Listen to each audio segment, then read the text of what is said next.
What's up, Dope Stories? Part 4. I moved to Denver. So, one thing real quick though about the addict and the addict mind and like what makes an addict. So, you have the trauma, you have the sort of lack of connection, the formative years as a child. These things, you don't have to have all of them, but usually it's a confluence of these. And then there is this thing, I didn't believe it at first, but there is a physical genetic aspect to it. And this is what the science says the research is in. And so, in a regular brain, when somebody does their drug of choice or any kind of drug that produces dopamine for the most part, they have a regular reaction to it, produce some dopamine. The addict mind produces an aldehyde that's actually 4 times more addictive than just what goes on in a regular person's mind. So a regular person smokes pot and they say, oh, okay, I could take it or leave it, or they have a drink. They don't, they feel okay, but the addict feels like it's on, like they feel amazing, and because they go so high, they drop down below that stasis level. They drop down here, and then is that need to get back up. But if you only go up a little bit, like regular people, you don't crash like that. The addict crashes. So anyhow, so I move out to Colorado, and I just came out to visit my buddy.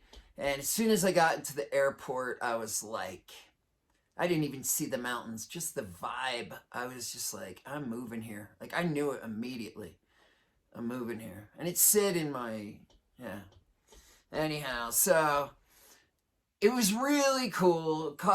Denver was really cool. It might still be, but probably not like it was 20 years ago. But since I knew my buddy, I met like a bunch of people. And everybody in Denver, because everyone comes from a different area, they're really open to meeting people. In Philly, like where I was from, it was like, where'd you go to school? Like, who do you know? Like, everybody's got to be connected through things. In Denver, it was just this whole scene. Everybody was just open to meeting people, and that was nice. And also, like when you grow up, where you grow up, everybody knows you and what you've done and where you've been, and like, oh, I was the guy who got kicked out of school. And when you go to a new place, like in Denver, like you just present to people who you want to be. And it was really nice to have like a fresh start and to just sort of be like, well, this is who I am.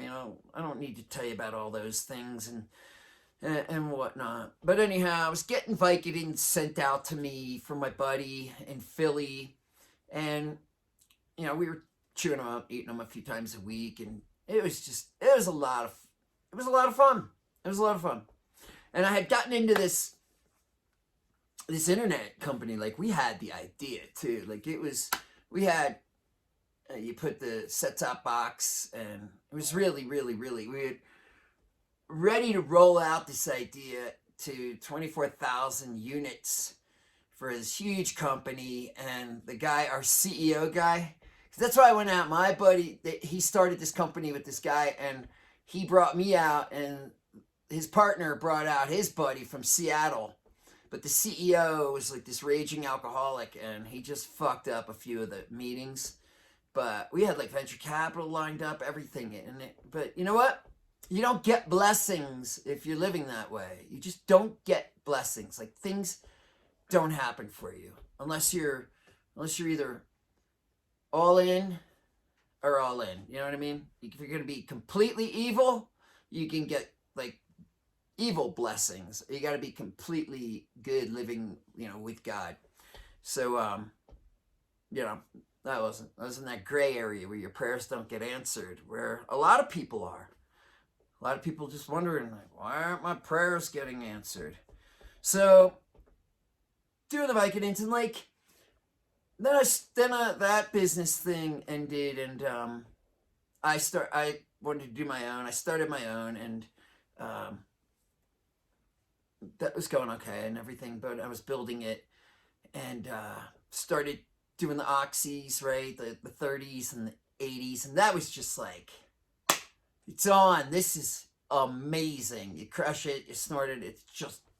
It's pure, and so that definitely took me to another level. And I wasn't 100% in yet, not even close, actually.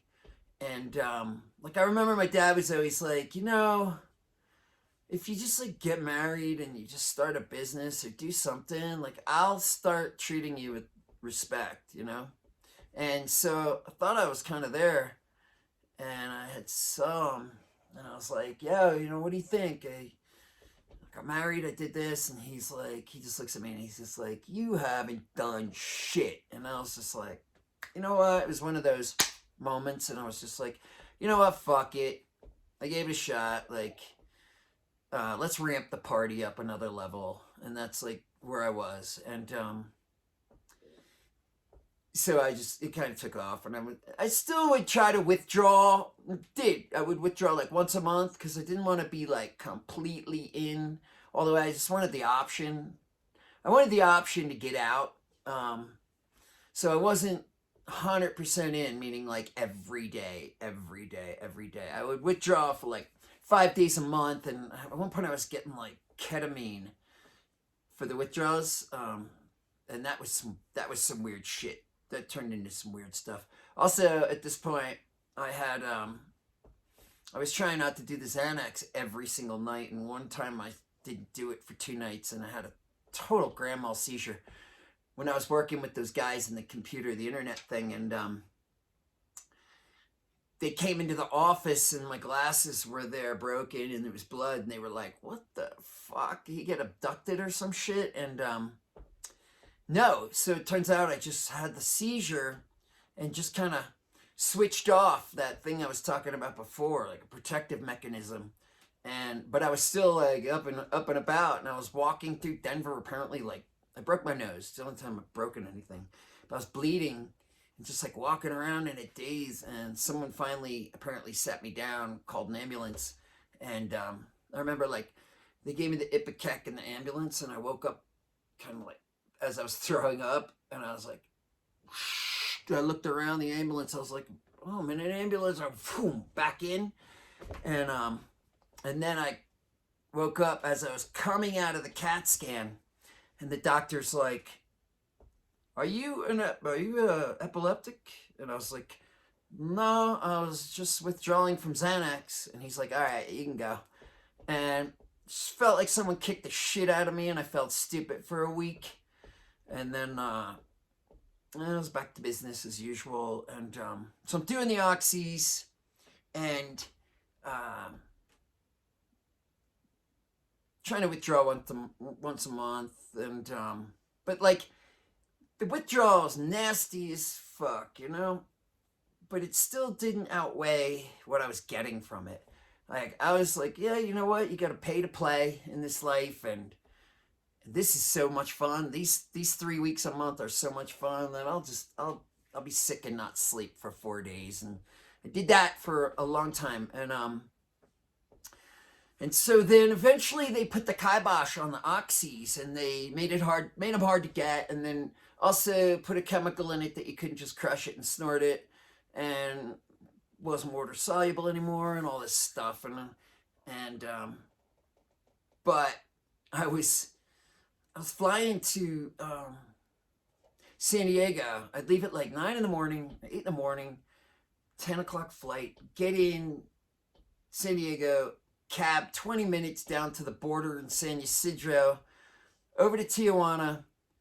I'd always get the same thing. I'd get like the Mayan calendar and a poncho to look like I was there as a tourist. And I'd hit the pharmacy and get a bunch of oxys, get some Valium or something, and come back. And then 9/11 hit, and I was down there, and I'm coming back across the border, and I'm like, what's up here? There's all these, metal detectors, and people are getting searched. I was like, uh-oh. So I was like, like backed out of the line, and hit some really seedy bar in Tijuana, and like I had to take the tinfoil off of all the Valiums. I wasn't going to be deterred. I was still coming back. And that was the last time. But on that trip, the pharmacy guy must have known. He's like, here's my number. We'll just send them to you. And I was like, all right, that works. And they would just send it, a package from San Ysidro to Colorado. And, doesn't smell. It's in country. So it wasn't really risky. I can't believe the guys down at the post office didn't catch on to me, though. Because it'd be Sunday, and I'd be like, my package is there, I need it. And I'd be like at the fence. I could see him in the back of the post office. I'd be like, hey, you guys, I got like a package in there. I did it a few times, and they're like, oh, okay, what is it? And they'd get it. And I can't believe they weren't like, yo, what the fuck is this guy doing? Like, why does he need his package so bad? Like, they should have put it together. But they didn't. All right, so doing the oxys, they put the kibosh on it, but I was still getting them. But it did get harder and harder, and I did get to the point where I was like, I'm doing too many of these, and you wake up, you have that bright idea, right? You have that bright idea that suddenly heroin's a good idea, and I'm like, I always knew I was going to do it, and I felt like I put it off long enough, and still wasn't all in. I was still doing the withdrawals, and but I was like, I'm gonna do this, and was just snorting it, and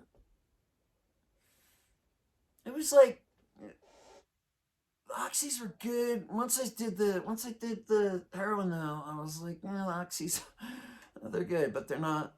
They're kind of like, it's more like edgy. It's more like there's a little nervousness to it, whereas the dope is just really calm and really good.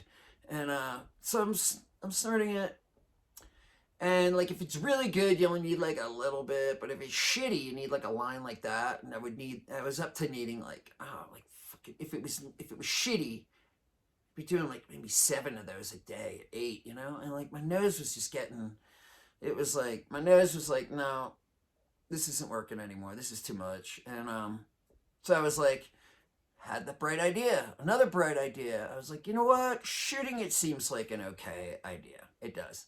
And and I was like, all right, well, I guess you do it in your vein. Like, I wasn't really sure, but I would research everything. So I definitely didn't want to like overdose or anything. I wasn't into that. I wasn't into dying, and I wasn't into any of that. I wasn't looking to die at all. And I was just trying to keep this buzz. The same buzz I caught when I was 14, smoke pot.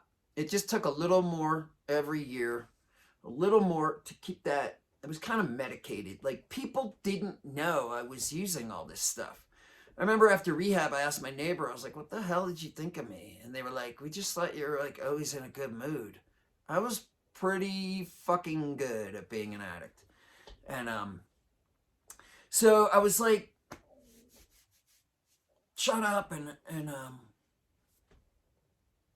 it was like wild, like incredible rush and everything, and I passed out. I woke up later, and I was like, well, that was really intense, scary.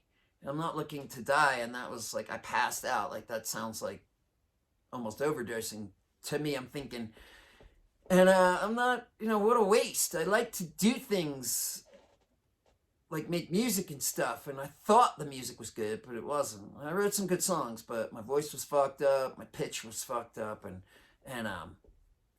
but I was like, what a waste, mainlining it, and like you pass out, wake up. So did it a few more times like that, but I wasn't into it. No, again, I didn't want to die. I never have wanted to die.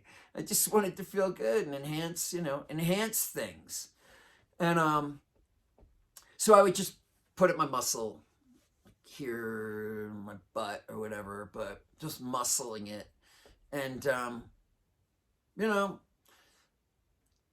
10 years straight, and I never overdosed or anything. I was really meticulous about it. I would test it, I would filter it, and I would get micron filters from pharmaceutical like online stores and just filter it really well, because I was eating like organic. eating really well. There was a whole like faction of addicts out there that were organic, and I was all right if I'm gonna trash my system this way, because I was drinking too, and so at this point I'm drinking vodka and like Red Bulls or whatever. I don't know, not Red Bulls. I would drink Go Fast because it was kind of natural, and it had like be pulling honey and stevia, because sugar's bad, and I was trying to be the healthiest drug addict, ever. And so I'm running my business, and I was kind of highly functioning. I had a sandwich shop too, and I won best in the country in Food Network. And this guy did an interview with me, and I was out of my fucking mind. And the interview stuck up on YouTube. I can't get it down. So, no, you're not going to know my real name, and you're not going to look at it. I'm fucking embarrassing. People say it's like a half an hour of me ranting and raving, like cooking cheesesteaks and stuff. Like, there it is. You just can't. Some shit will just stay with you forever like that. I used to try to just like mark it down and be like, check, this is offensive. Because it is offensive. Now, I'm not that bad. Just, if you were me and you did it, you would be bummed out that it's up there. But anyhow, so typical day at this point.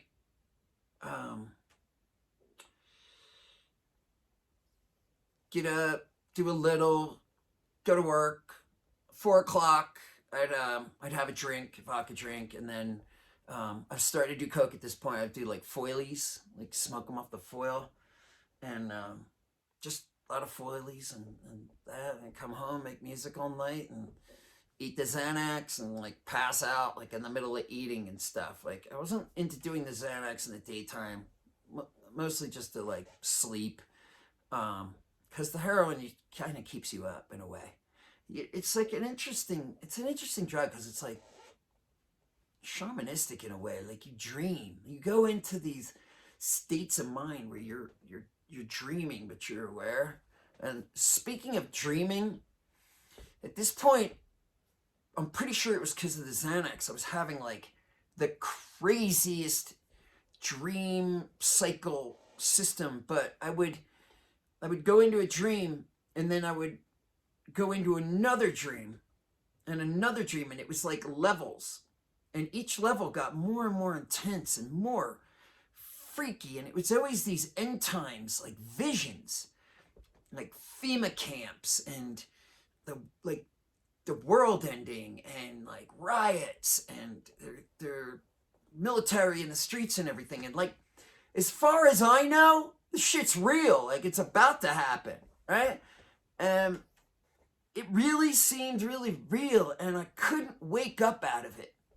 And I knew I was completely aware, because all the psychedelics, like, I'm completely aware in my dreams. I don't really sleep that deeply, and I'd be like crying out, like, somebody wake me up, like, like, wake me up, like, get me out of this. And I'd have to wake up back through the dreams. And I know that this psychic, the psychology of the way I dreamed was partially due to all the LSD and all that meditation and all that stuff. Like, I just got a strange sort of, I don't know. I'm all right now. Like, I'm all right now. I don't have any of that stuff now, but it was really intense. It would happen like on a plane. If I fell asleep on the plane, wasn't really sleep, passed out kind of on the plane.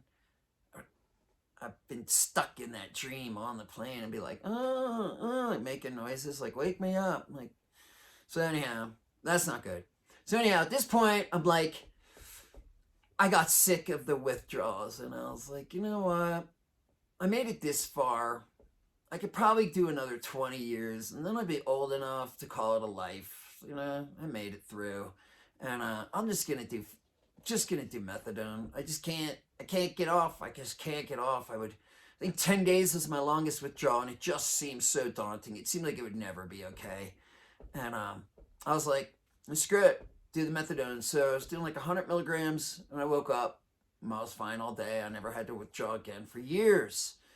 And I would do that 4 o'clock, started having a drink. I didn't do coke every day, but I did it a lot. I smoked a lot of it. Like, it trashed my lungs with it. All that stuff came back too. That's all the health things that happened to me and everything that's after part 5. That's the rehab, part 5. That's the withdrawal and the part 5. And the cold turkey. Anyhow, so, and I did all the crazy shit when I was doing those little withdrawals, crawling around, finding bits on the carpet and smoking it and whatever, and just being like, I don't know, if I could just find a little piece of something and maybe get even level out for just a few minutes, just to break from this withdrawal. So you just end up doing that crazy shit. And I was still searching this whole time, still trying to make sense. Like, I know I experienced God, and I know I just was like one with it all, and I know that it was all intelligent and conscious, and that I'm connected to the source, but I couldn't quite make sense of it. And I would just, before the internet, I would just live at like Borders bookstore and just up and down the New Age aisles and the alien abduction and the 11/11, the pyramids, Lemuria, Atlantis, everything, Egyptian, everything.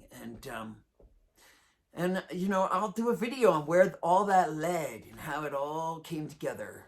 Finally, all came together for me, and everything made sense. And everything, and that happened towards the very end. It was one of the main reasons I got clean, decided to get clean, because I was just like, hold up, shit is real. And if I die while I am this in the clutches of this lower vibrational, this satanic, demonic, oh man, just in the clutches and the grips, I'm not going to move on. I'm not going to get out, and it was just real. And I was like, I got to get out. I got to get out. And that was one of the things that led me to get clean. So, yeah, so there's that. Withdrawals, addict brain. I think I got that covered. I think I got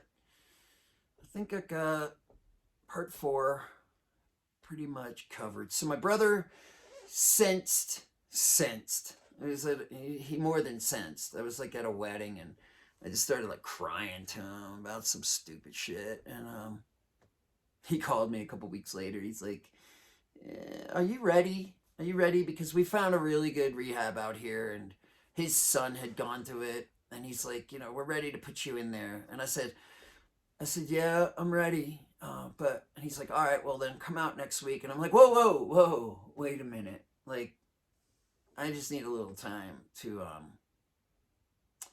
I got to get some affairs in order. He's like, you're not going. I'm like, no, I'm going. Just give me 6 months. And I also wanted to sort of say goodbye, And he's like, all right, well, whatever. And so I called him in 3 months, and I was like, all right, I'm ready. And he's like, I said, you know what? I can do it all, but nobody quits methadone. Like, I'm on that the rest of my life, but I'll go to rehab for everything else. And he's like, all right. Calls me back a couple hours later, and he's like, no, you got to quit everything. And I was like, you know what? Fuck it. Let's do it. And he's like, all right, I'll come out and get you. And I'm like, no, I'll fly in. I didn't even think about taking clothes or anything. I just took a backpack. So I showed up at rehab with just like one thing to wear. And I